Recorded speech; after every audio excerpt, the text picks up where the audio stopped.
أعوذ بالله من الشيطان الرجيم. بسم الله الرحمن الرحيم.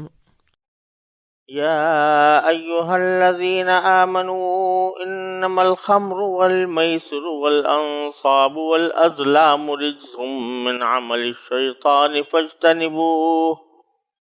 فاجتنبوه لعلكم تفلحون.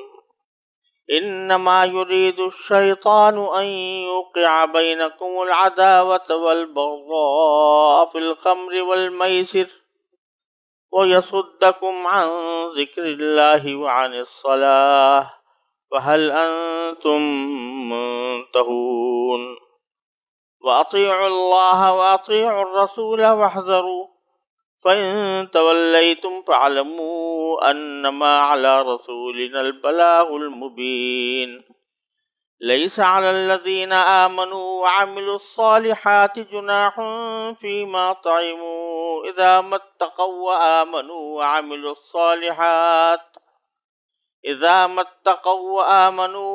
الصالحات ثم اتقوا وآمنوا ثم اتقوا وأحسنوا واللہ یحب المحسنین.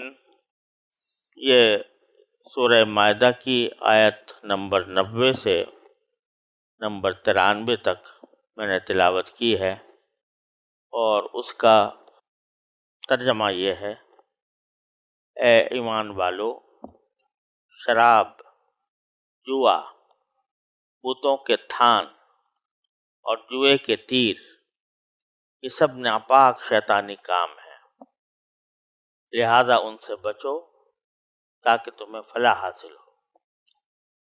شیطان تو یہی چاہتا ہے کہ شراب اور جوئے کے ذریعے تمہارے درمیان دشمنی اور بغض کے بیج ڈال دے اور تمہیں اللہ کی یاد اور نماز سے روک دے۔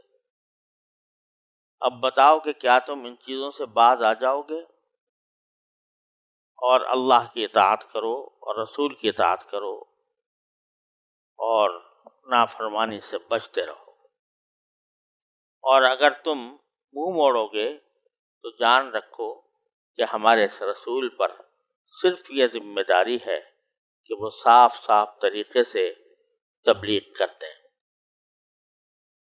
جو لوگ ایمان لائے اور نیکی پر کاربند رہے، انہوں نے پہلے جو کچھ کھایا پیا ہے اس کی وجہ سے ان پر کوئی گناہ نہیں ہے، بشرطے کہ وہ آئندہ ان گناہوں سے بچتے رہیں اور ایمان رکھیں اور نیک عمل کرتے رہیں۔ پھر جن چیزوں سے آئندہ ان کو روکا جائے ان سے بچا کریں اور ایمان پر قائم رہیں، اور اس کے بعد بھی تقوی اور احسان کو اپنائیں۔ اللہ احسان پر عمل کرنے والوں سے محبت کرتا ہے۔ ان آیات سے پہلے یہ بیان کیا گیا تھا کہ کسی شخص کے لیے جائز نہیں ہے کہ جو چیز اللہ تعالیٰ نے حلال کی ہے اس کو حرام کر دے۔ اب یہاں ان چیزوں کا بیان ہے جن کو اللہ تبارک و تعالیٰ نے حرام قرار دیا، تو کسی مسلمان کے لیے اسی طرح یہ بھی جائز نہیں ہے کہ اس حرام کو یہ کہے کہ یہ حلال ہے۔ تو چند چیزوں کا یہاں پر ذکر فرمایا ہے اللہ تبارک و تعالیٰ نے۔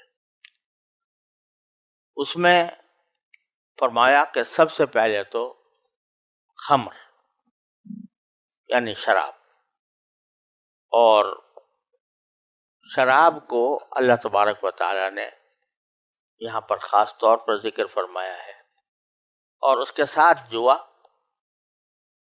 پھر بتوں کے تھان، اور چوتھے جوئے کے تیر۔ ان چار چیزوں کا ذکر فرمایا۔ ان میں سے ہر ایک کے بارے میں تھوڑی سی تفصیل سمجھنی چاہیے۔ پہلی چیز یعنی خمر شراب کو کہتے ہیں، اور یہ شراب اہل عرب کی گھٹی میں پڑی ہوئی تھی، اور ان کو شراب سے اتنی محبت تھی اور وہ اتنے اس کے عادی تھے کہ صرف شراب کے لیے ان کی عربی زبان میں 200 لفظ ہیں۔ صبح کو پی جانے والی شراب کا الگ نام ہے، دوپہر کو پی جانے والی کا اور نام ہے، شام کو پی جانے والے کا اور نام ہے، انگور والی شراب کا اور نام ہے، اور گیہوں والی شراب کا اور نام ہے۔ غرض 200 الفاظ عربی زبان میں شراب کے مفہوم کو ادا کرنے کے لیے رکھے گئے ہیں۔ یہ ان کے شراب کے ساتھ محبت اور تعلق کا ایک یہ عالم ہے۔ اور شراب کے بارے میں آدمی سب جانتے ہیں کہ شراب ایسی چیز ہے کہ اللہ بچائے اگر اس کی عادت پڑ جائے، لت پڑ جائے، تو اس کو چھوڑنا آسان نہیں ہوتا، والعیاذ باللہ۔ جب تک اللہ تعالیٰ کی مدد شامل حال، چھوڑنا مشکل ہو جاتا ہے، چھٹتی نہیں ہے منہ سے ایک کافر لگی ہوئی۔ تو اس وجہ سے آسان نہیں تھا اہل عرب کے لیے، تو اللہ تبارک و تعالیٰ نے اس کو چھڑوانے کے لیے ایک تدریجی طریقہ اختیار فرمایا۔ ایک دم سے شراب کی حرمت کا حکم نازل نہیں فرمایا، بلکہ سب سے پہلے سورہ نحل میں اللہ تبارک و تعالیٰ نے ایک ہلکا سا اشارہ دیا، تتخذون منہ سکرا ورزقا حسنا، کہ تم اس سے نشے کی چیز بھی تیار کرتے ہو اور ایک اچھا رزق بھی تیار کرتے ہو۔ تو سکر کو، نشے کو رزق حسن یعنی اچھا رزق اس کے مقابلے میں لا کر یہ بتا دیا یہ اچھا رزق نہیں ہے، ایک ہلکا سا اشارہ وہاں دے دیا۔ جو لوگ اللہ تبارک و تعالیٰ کے فضل و کرم سے فہم و فراست کے حامل تھے، وہ اسی وقت سمجھ گئے کہ یہ اشارہ اس طرف ہے کہ نشے کی چیز اچھی چیز نہیں ہوتی، لہذا انہوں نے چھوڑنے کی کوشش شروع کر دی۔